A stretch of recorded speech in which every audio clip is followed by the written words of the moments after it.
पुरुषों की यौन समस्याएं और जो लोग इन समस्याओं से जूझ रहे हैं, उनमें से कई डॉक्टरों के साथ, यहाँ तक कि अपने पार्टनर या पत्नी के साथ भी शेयर करने में शर्म महसूस करते हैं।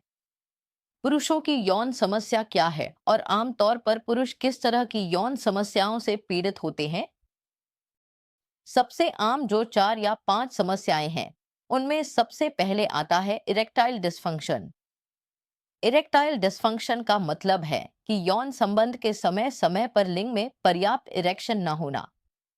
यह यौन प्रदर्शन के लिए एक बहुत बड़ी बाधा है। दूसरी समस्या होती है कम लिबिडो या इच्छा शक्ति का कम हो जाना, थकान महसूस होना, कमजोरी आना और यौन संबंध के समय मानसिक जुड़ाव का कम हो जाना। इसे हम आसान भाषा में डिक्रीज्ड लिबिडो कहते हैं। इसके अलावा जो हमारी युवा पीढ़ी में बहुत आम है, वह है pre mature ejaculation. Pre mature ejaculation का मतलब है बहुत जल्दी वीर्य का निकल जाना। इससे आपके पार्टनर के यौन जीवन में और दाम्पत्य जीवन में काफी परेशानी आती है। इसके अलावा कई लोगों में देखा जाता है कि शरीर और मन का कनेक्शन न होने के कारण इच्छा तो है, लेकिन फिर भी उनकी परफॉर्मेंस परफेक्ट नहीं हो रही या सही समय नहीं ले पा रहे। समय बहुत कम हो जाता है। आमतौर पर हमारे देश में या बाहर भी लड़के इन्हीं कुछ समस्याओं से जूझ रहे हैं। लेकिन जब मैं एक डॉक्टर के तौर पर मरीज देखता हूं, तो पाता हूं कि जो लोग सिस्टमिक बीमारियों से पीड़ित हैं, जैसे diabetes, heart disease, hypertension, dyslipidemia या जिनका कोलेस्ट्रॉल ज्यादा है, फैटी लिवर, ओवरवेट, इन मरीजों में ये यौन समस्याएं बहुत ज्यादा होती हैं। और यकीन मानिए, यह सिर्फ बुजुर्गों के लिए नहीं है। यह बहुत कम उम्र से भी शुरू हो रहा है, सिर्फ हमारे जीवन शैली में बदलाव न होने के कारण। जीवन शैली में बदलाव का मतलब है कि हम नियमित व्यायाम नहीं कर रहे हैं, हम बहुत ज्यादा जंक फूड खा रहे हैं, हम हेल्दी फूड नहीं खा रहे हैं, हम एंटीऑक्सीडेंट्स नहीं ले रहे हैं और हम पर्याप्त मात्रा में पानी नहीं पी रहे हैं। पानी वीर्य या शरीर के सेमेन की गुणवत्ता सुधारने के लिए बहुत बहुत बहुत जरूरी है। इसलिए आपके रोज के खानपान में पर्याप्त मात्रा में पानी जरूर होना चाहिए, कम से कम 10 से 12 गिलास। इसके अलावा, जैसा कि मैंने पहले कहा था, जंक फूड। बहुत लोग जंक फूड पसंद करते हैं, फास्ट फूड पसंद करते हैं। अगर आप खाते भी हैं, तो उसके साथ साथ आपको हेल्दी फूड भी खाना होगा। अगर आप बर्गर खाने जा रहे हैं, तो उसके पहले एक कटोरी सलाद जरूर खा लें। इससे जंक फूड ठीक से पच जाएगा और इसके जो साइड इफेक्ट्स हैं, वे काफी हद तक कम हो जाएंगे। इसके अलावा मैंने एक्सरसाइज की बात की थी। हमारी जो नियमित जीवन शैली है, पढ़ाई हो या जो लोग काम कर रहे हैं, वे इतने तनाव या ओवरलोड में काम कर रहे हैं। उसी तनाव के कारण हमारे यौन प्रदर्शन के लिए जो हार्मोन जिम्मेदार हैं, वे ठीक से स्रावित नहीं होते। और अगर वे ठीक से स्रावित न हो, तो यौन इच्छा धीरे धीरे कम होने लगती है। इसके अलावा, जैसा कि मैंने कहा था, हेल्दी फूड प्रैक्टिस करना। हेल्दी फूड का मतलब है, अगर आप अपने वीर्य को सुधारना चाहते हैं, तो जिंक बहुत जरूरी है। अगर कोई रोज अपनी डेली रिक्वायरमेंट का जिंक प्राकृतिक स्रोत से या सप्लीमेंट से लेता है, तो आपके शरीर में जिंक ठीक से पहुंचता है। इससे आपके वीर्य की गुणवत्ता काफी सुधरती है। और अगर आप प्राकृतिक स्रोत से फूड की बात करें, तो सब्जियां, खासकर हरी सब्जियां और फल, जिन्हें डायबिटीज नहीं है, उनके लिए मैं कह रहा हूं कि वे खूब सारी सब्जियां और फल खाएं।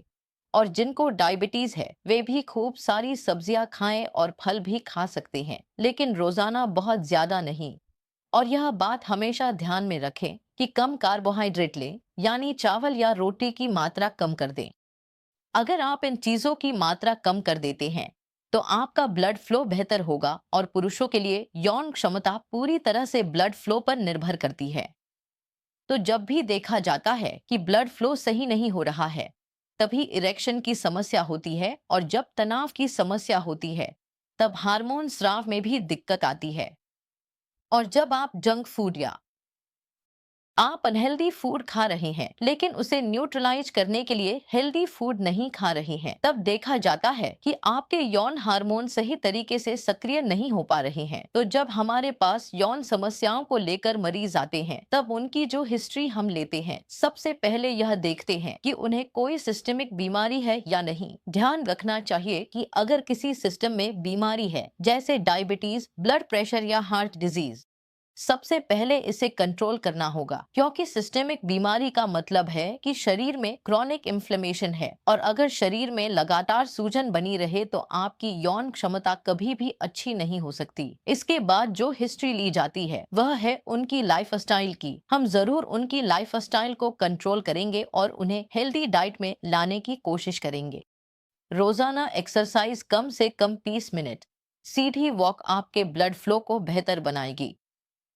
और अगर किडनी में कोई समस्या नहीं है तो हर किसी को रोजाना 10 से 12 गिलास सादा पानी पीना चाहिए। और आखिरी लेकिन कम महत्वपूर्ण नहीं, जैसा कि मैं कह रहा था, जिंक आपकी डाइट चार्ट में जरूर होना चाहिए। और अगर जरूरत हो तो अगर आपको लगता है कि आपकी परफॉर्मेंस अच्छी नहीं है, तो ऐसे में जिंक सप्लीमेंट्स आपके लिए फायदेमंद हो सकते हैं। अगर आप लंबे समय तक जिंक सप्लीमेंट्स लेते हैं तो इसमें काफी सुधार देखा जा सकता है। ये है हमारे यौन समस्याएं। मैं एक डॉक्टर के तौर पर बांग्लादेश में हमेशा इनका सामना करता हूँ, इलाज करता हूँ और लोग ठीक भी हो जाते हैं। लेकिन ये सब नेचुरल ट्रीटमेंट है। इसके बाद अगर आप पारंपरिक इलाज की बात करें तो बाजार में कई तरह की दवाइयां उपलब्ध हैं। एक डॉक्टर के तौर पर मैं यौन प्रदर्शन सुधारने के लिए कोई भी दवा प्रिस्क्राइब नहीं करता। मेरी सलाह हमेशा सप्लीमेंट्स की होती है। कई तरह के सप्लीमेंट्स हैं जो आपकी यौन क्षमता को सुधार सकते हैं, और वह भी स्थायी रूप से। ऐसा कुछ न करें जो सिर्फ बहुत ही अस्थायी रूप से कुछ समय के लिए आपकी यौन क्षमता को बढ़ा रहा हो, क्योंकि लंबे समय में यह आपकी क्षमता को और भी ज्यादा कम कर देता है। यौन जीवन हमारे जीवन के लिए एक बहुत ही महत्वपूर्ण पहलू है। कई लोग सोचते हैं कि उम्र बढ़ने के बाद इसकी जरूरत नहीं रहती, लेकिन याद रखिए, यौन प्रदर्शन के बाद जो हार्मोन शरीर में स्रावित होते हैं, ये हार्मोन हमारे मेटाबॉलिज्म के लिए बेहद जरूरी हैं।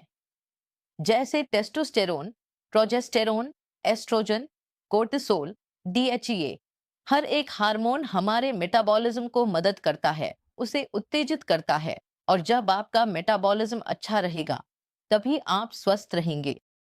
इसलिए अगर आपकी यौन जीवन अच्छी है तो आप स्वस्थ रहेंगे, आपका पार्टनर भी खुश रहेगा, आप दोनों की जिंदगी और जीवन सुंदर होगा।